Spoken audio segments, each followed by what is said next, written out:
Hi hello friends, ಹೇಗಿದ್ದೀರಾ? ಎಲ್ಲರೂ ಚೆನ್ನಾಗಿದ್ದೀರಾ ಅಂದ್ಕೊತೀನಿ. ಬೆಳಗ್ಗೆನೇ ಬೇಗ ಎದ್ಬಿಟ್ಟು ರೆಡಿಯಾಗಿ ನಾವು ಹೊರಟಿದ್ದೆ ಬಂಕಾಪುರದ ಕಡೆಗೆ. ಯಾಕಂದರೆ ಹುಣ್ಣಿಮೆ ಇತ್ತಲ್ಲ, ಅದಕ್ಕೆ ಎಲ್ಲರೂ ಸೇರಿ ಹೋಗೋಣ ಅಂತ ರೆಡಿಯಾಗಿದ್ವಿ.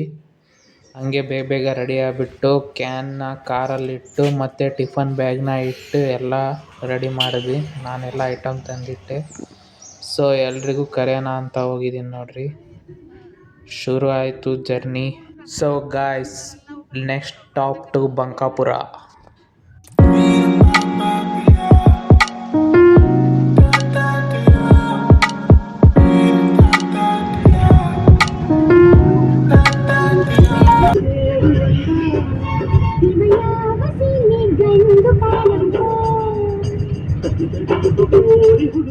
ಹಂಗೆ ಬೆಳಗ್ಗಿನ ವ್ಯೂಸ್ ನೋಡ್ಕೊಂತ ನೋಡ್ರಿ, ಸನ್ರೈಸ್ ಆಯಿತು. ವ್ಯೂ ಎಷ್ಟು ಚೆನ್ನಾಗಿದೆ. ಹಂಗೆ ಕಾರಲ್ಲಿ ಪೆಟ್ರೋಲ್ ಫುಲ್ ಮಾಡಿಕೊಂಡು ಮತ್ತೆ ಜರ್ನಿ ಸ್ಟಾರ್ಟ್ ಮಾಡಿದ್ವಿ. Next stop to Bankapura.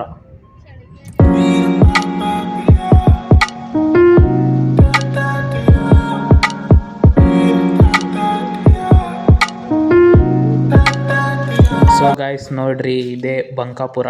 ನಾವು ಆಲ್ರೆಡಿ ಬಂಕಾಪುರದಲ್ಲಿದ್ದೀವಿ. ಇದೇ ಬಂಕಾಪುರ ದೇವಸ್ಥಾನ, ಶ್ರೀ ರೇಣುಕಾಂಬ ದೇವಸ್ಥಾನ ಹೋಗೋ ದಾರಿ. ತೋರಿಸ್ತೀನಿ ಬರ್ರಿ ನೆಕ್ಸ್ಟ್ ಅದನ್ನು. ಹಾಗೆ ಹಣ್ಣು ಕಾಯಿ ತಗೊಳೋದಕ್ಕೆ ನಿಂತ್ಕೊಂಡ್ವಿ. ಎಲ್ಲ ತಗೊಂಡು ನೋಡ್ರಿ, ಇದೇ ದೇವಸ್ಥಾನ. ತೋರಿಸ್ತೀನಿ ಈಗ. ಪೆಂಡಲ್ ಹಾಕ್ಬಿಟ್ಟಿದ್ದಾರೆ, ತಡೀರಿ ಹೋಗಿ ತೋರಿಸ್ತೀನಿ.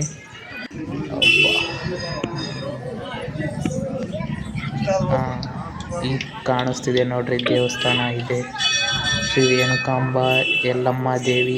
ಹಂಗೆ ಗುಡಿ 3 ಸುತ್ತು ಹಾಕ್ಕೊಂಡು ಬಂದು ನಿಂತ್ವಿ ನೋಡ್ರಿ ನಾವು ಲೈನಲ್ಲಿ. ಇನ್ನೇನು ಒಳಗಡೆ ಹೋಗಬೇಕು, ಸ್ಟಾರ್ಟ್ ಆಗ್ತಾ ಇದೆ. ಸೊ ಗಾಯ್ಸ್, ಇದೆ ನೋಡ್ರಿ ದೇವಸ್ಥಾನ. ಒಳಗಡೆ ಹೇಗಿದೆ ಅಂತ ಕಮೆಂಟ್ ಮಾಡಿ. ಹಾಗೆ ಯಾರ್ಯಾರೆಲ್ಲ ಈ ದೇವಸ್ಥಾನ ನೋಡಿದ್ದೀರಾ ಸ್ವಲ್ಪ ಕಮೆಂಟ್ ಮಾಡ್ರಪ್ಪ, ನೋಡೋಣ.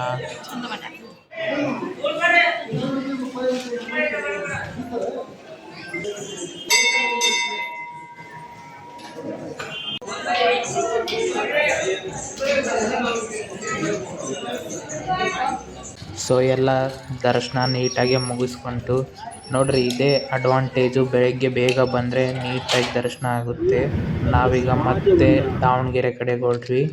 ಹೋಗ್ತಾ ದಾರಿಯಲ್ಲಿ ಟಿಫನ್ ಮಾಡ್ಕೊಂಡ್ವಿ. ಐ ಹೋಪ್ ಈ ಬ್ಲಾಗ್ ನಿಮಗೆ ಇಷ್ಟ ಆಗಿರ್ಬೋದು. ಸೊ ನನ್ನ ಚಾನಲ್ನ ಸಬ್ಸ್ಕ್ರೈಬ್ ಮಾಡೋದನ್ನ ಮರಿಬೇಡಿ. Thank you for watching. Bye.